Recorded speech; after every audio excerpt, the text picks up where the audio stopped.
Since the beginning of this pandemic, healthcare workers have been stretched very thin. This morning, according to an annual report by Trusted Health, nurses have reported ongoing mental health issues for the third year in a row. On the 2,500 nurses surveyed, 1 in 10 reported having suicidal thoughts as a result of the pandemic. The majority of others experienced hardships such as burnout, compassion, fatigue, depression, and even post-traumatic stress. Dr. Surani joins us live to discuss this issue and what we can do about it. Dr. Surani, thank you so much for joining us this morning. Good morning to you and welcome back.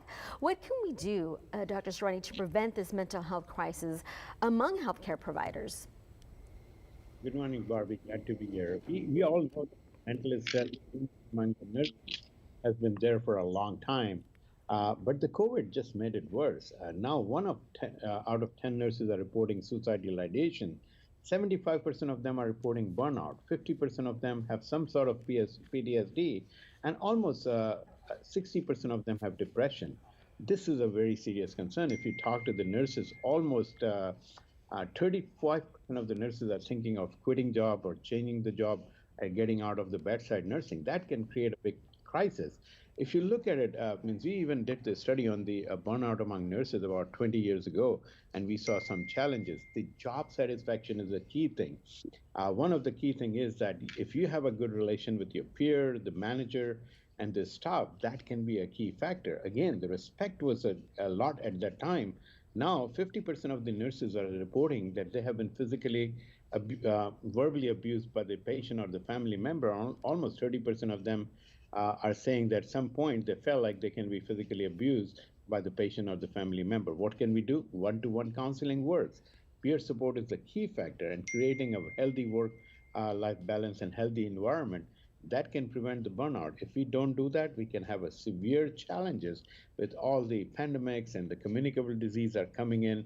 The people are getting older. They will have a lot of disease. We need the nurses and the healthcare provider to take care of it. So it is a call for action time, and we cannot ignore that.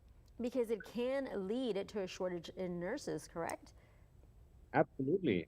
There is a shortage of nurses, and there's almost data which came out that 50% of the physicians are thinking of quitting or changing the profession. And now we are seeing 35% of the nurses are thinking of quitting or getting out of the bedside nurses. That will just make it more complex. So I think a lot of the institutions like VA have focused more on the work-life balance, and they're doing everything what in their power. They're going with the yoga, they are going with the heart math, and trying to come up with a different project, try to make sure that we can create a healthy mental health, because 95% of the healthcare industry and nurses are thinking that the healthcare industry is not even addressing any of the mental health issue and the challenges which they face on the job. Very important to find a healthy way to cope. Thank you so much, Dr. Surani, for joining us today. We appreciate you. If you have a question for Dr. Surani, you can send it to the number on your screen. That is 361-855-6397.